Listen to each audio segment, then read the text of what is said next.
আর আমাদের দুর্গা মূর্তিও ব্যাঘ্র বাহিনী, অনেক জায়গায় সিংহ বাহিনী। ওয়েলকাম টু আওয়ার চ্যানেল রহস্য সন্ধানী। আজকে আমরা বাঁকুড়া থেকে প্রায় 33 কিলোমিটার দূরে অযোধ্যা বলে একটি গ্রাম আছে, ওইখানে নাকি 250 বছরের পুরনো জমিদার বাড়ি আছে। তো আজকে আমরা অনেক কিছু জানছি, তো আমাদের সাথে থাকো, তোমরা ভিডিওটা দেখতে থাকো।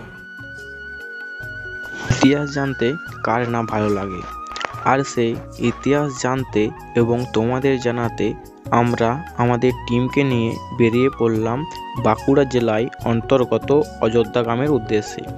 ওইখানে রয়েছে প্রায় 250 বছরেরও বেশি পুরানো জমিদার বাড়ি, এমনকি রয়েছে 12টি শিবের মন্দির, ঝুলন মন্দির, গিরিধারী মন্দির, রাসমঞ্চ এবং কি জমিদার বাড়ির পুরানো দুর্গা মন্দির। তো আমরা অনেকটা পথ চলতে থাকার পর অবশেষে এসে পৌঁছালাম অযোধ্যা গ্রামে। অযোধ্যা গ্রামে এসে পৌঁছাবার পর অযোধ্যা গ্রামের ভিতর হয়ে আমরা চলে এলাম জমিদার বাড়ির সিংহদুয়ারের কাছে। তো অবশেষে আমরা এসে পৌঁছেছি জমিদার বাড়ির সিংহদুয়ারের সামনে দাঁড়িয়ে আছি। তো আমরা এরপর ভিতরে ঢুকবো। তো বন্ধুরা, সিংহদুয়ারটা দেখতেই পাচ্ছ কত বড়। এত বড় সিংহদুয়ার করার কারণ হচ্ছে রাজা রামমোহন বন্দ্যোপাধ্যায়ের দুটো হাতি ছিল, লক্ষ্মীপ্রিয়া ও বিষ্ণুপ্রিয়া।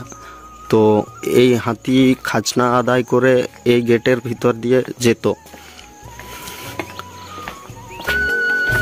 আমরা ভিতরে প্রবেশ করেই বাঁ দিকে দেখতে পাচ্ছি যে 12টা শিব মন্দির রয়েছে। এই শিব মন্দিরে প্রত্যেক দিন নিত্য পুজো হয়। আর ডান দিকে রয়েছে যে পিতলের রথ,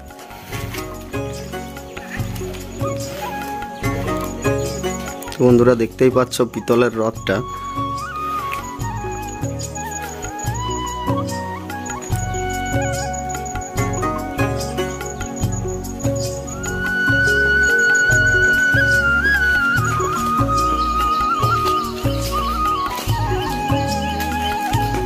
তো আমরা এই শিব মন্দিরের পাশ দিয়ে সোজা চলে এলাম।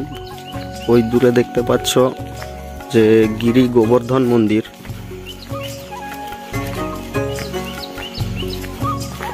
গিরি গোবর্ধন মন্দির পুরো পর্বতের আকারে তৈরি। কিছু পাথরের মূর্তিও খোদাই করা রয়েছে।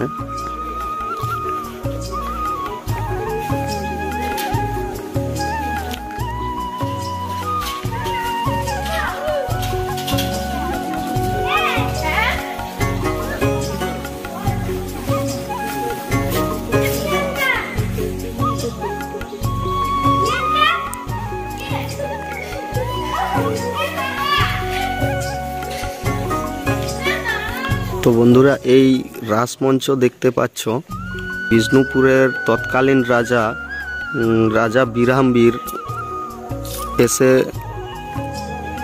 প্রতিষ্ঠা করেছিলেন।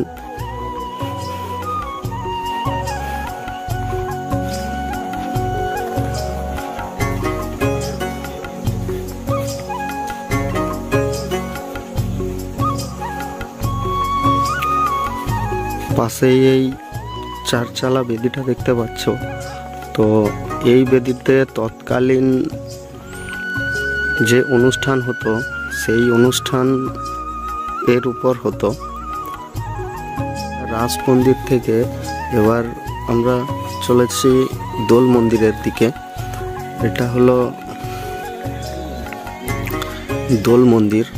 এখানে দোল পূর্ণিমার দিন শ্রী রাধা কৃষ্ণের এখানে দোল উৎসব পালন হয়। তো এর পাশেই রয়েছে ঝুলন মন্দির।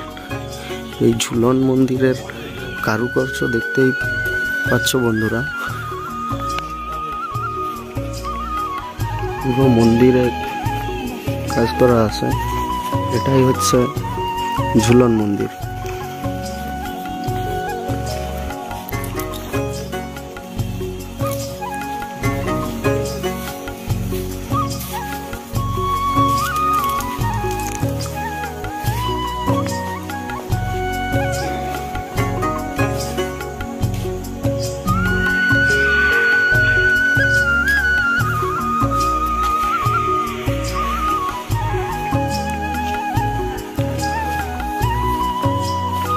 এখানে আছে মা দুর্গার মন্দির।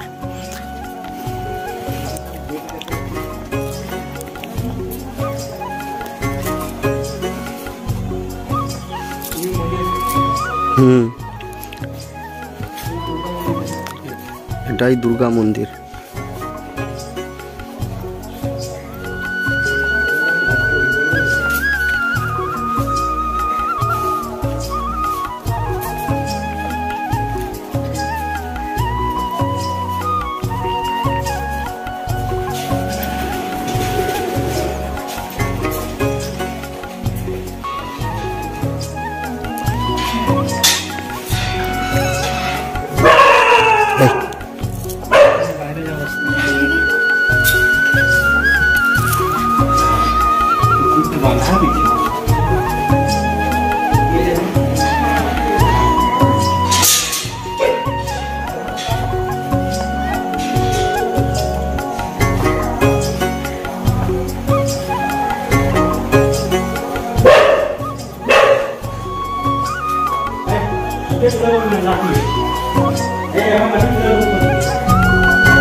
এটা হচ্ছে দামোদর মন্দির। দেবোত্তর এন্ট্রান্সের বাঁ দিকেই রয়েছে দামোদর মন্দির।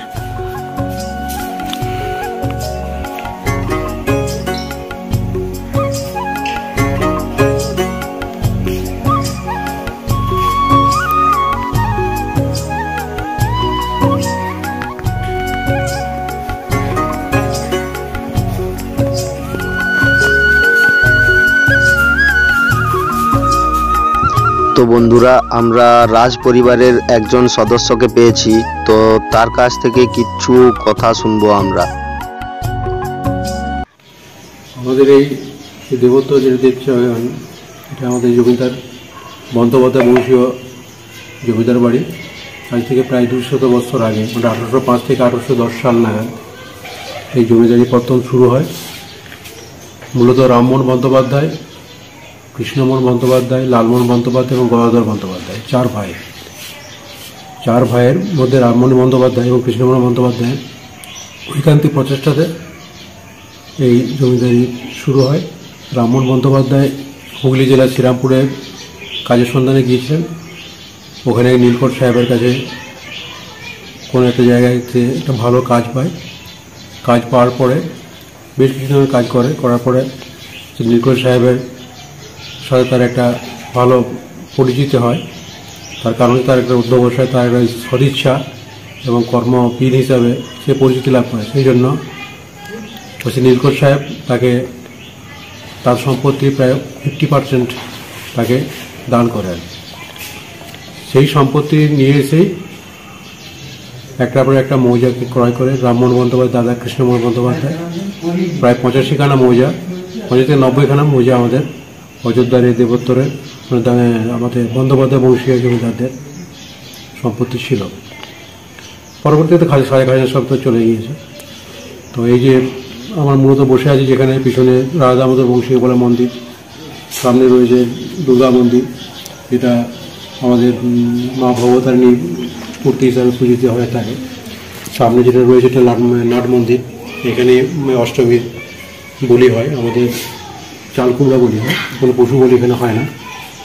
আর আমাদের দুর্গা মূর্তিও ব্যাঘ্র বাহিনী, অনেক জায়গায় সিংহ বাহিনী হয়, কিন্তু আমাদের বিশেষত্ব হচ্ছে ব্যাঘ্র বাহিনী।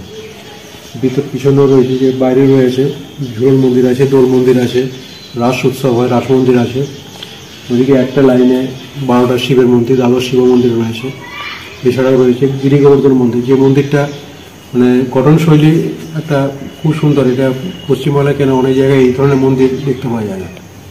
এই গিরি গোবর্ধন মন্দির বছরে একবারই পুজো হয়, কালী পূজার পরের দিন, সারা বছর বন্ধ থাকে। এটি আমাদের রীতি।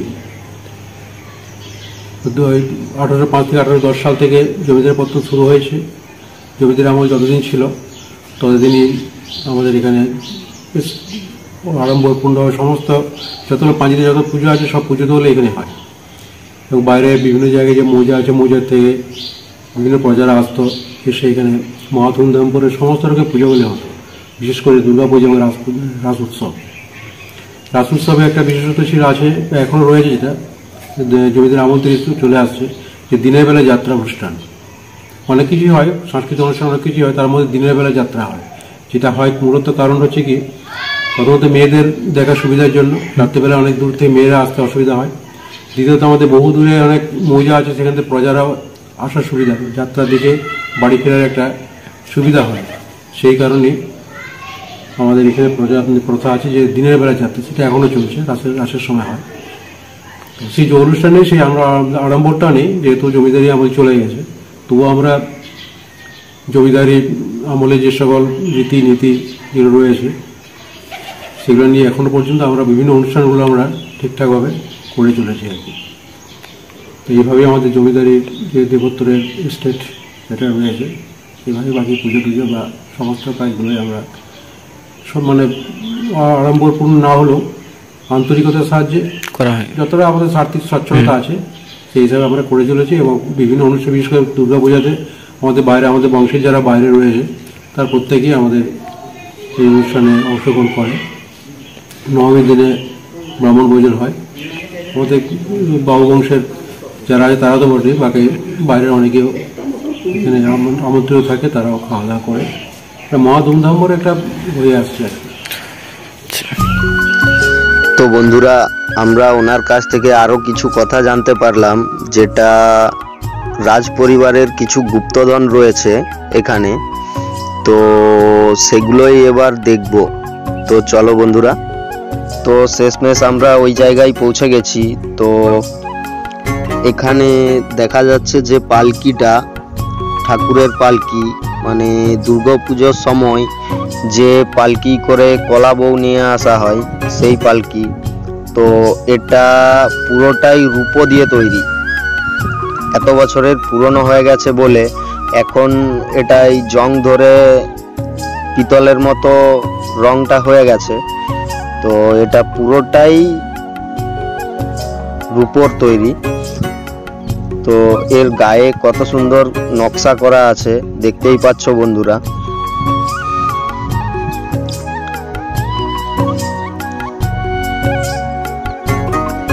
এই পালকির ওজন মোটামুটি 35 থেকে 40 কিলোর কাছাকাছি হবে। তো এই পালকি ছাড়াও আরো অনেক কিছুই গুপ্তধন রয়েছে, যেগুলো ক্যামেরার সামনে আনতে পারলাম না, কারণ আমাদের ছবিও তুলতে দেয়নি বা ভিডিও করতে দিল না। তো আমরা দেখলাম রূপোর ঘট, সোনার গোড়া, তারপর রূপোর কুমণ্ডল, থালা বাটি, সোনার সিংহাসন, আরও অনেক কিছুই রয়েছে।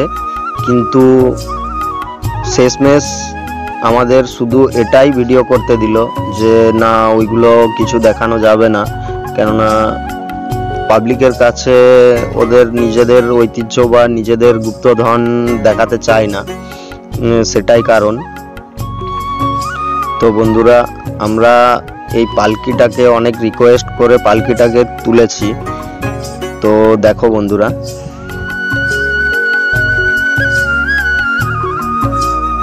তো বন্ধুরা আমরা এবার এখান থেকে যাচ্ছি যে জমিদার বাবুর যে আদি বাড়ি, সেই আদি বাড়িকে নিয়ে যাচ্ছে দেখাতে।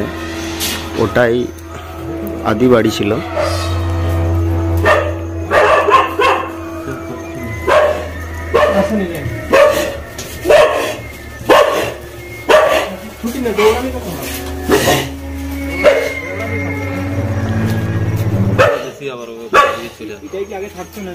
হ্যাঁ, মানে থাকতে হয়, আমরাও দেখি থাকতে হয়।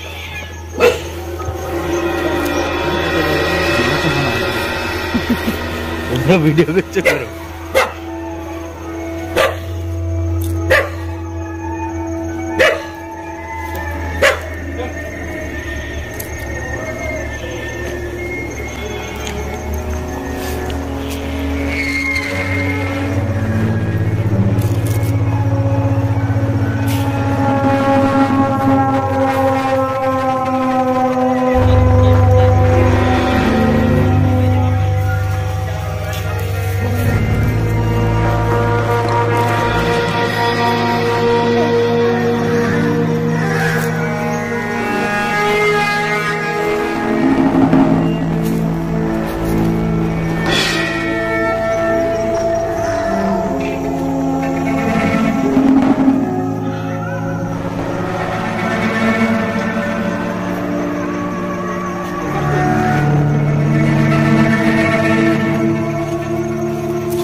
এরপর আমরা এখান থেকে বেরিয়ে যাবো। এখান থেকে বেরিয়ে অযোধ্যা নীলকুঠি আছে, তার উদ্দেশ্যে রওনা দেবো। তো চলো।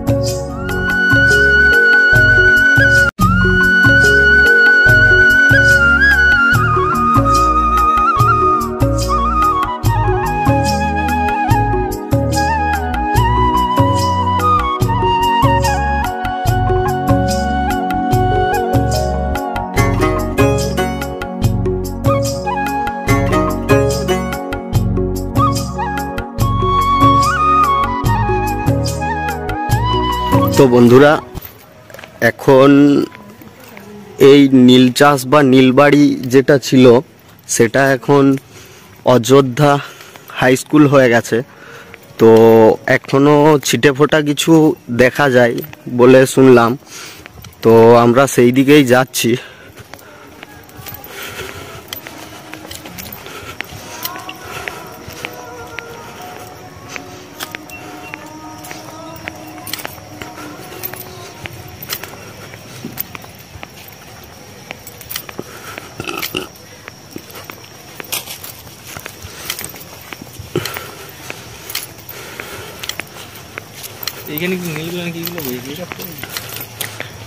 এইটুকুই আর রয়েছে, কারণ এই যে বন্ধুরা দেখতে পাচ্ছ পুরনো ইটের বা চুনসুরকির ছোপ এখনো রয়ে গেছে। আর এই চৌবাচ্চাটাও সেই নীল চাষের সময়কার, কিন্তু এখন এই স্কুল চলাকালীন এটাকে প্লাস্টার করে স্নান করে এটা ডাস্টবিন আকারে ব্যবহার করছে। তো এই জায়গায় শুনলাম আরও অনেক চৌবাচ্চা ছিল, তো সেগুলো আজ আর নেই।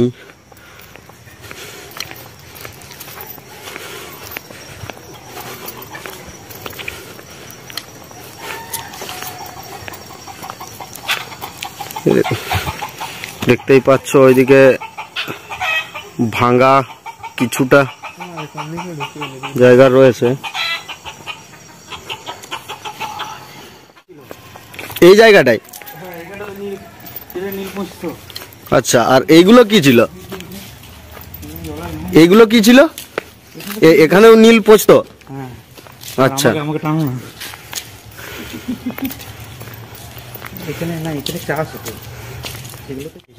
তো বন্ধুরা, এইটুকুই নিদর্শন রয়ে গেছে। তো সন্ধে প্রায় হয়েই এলো।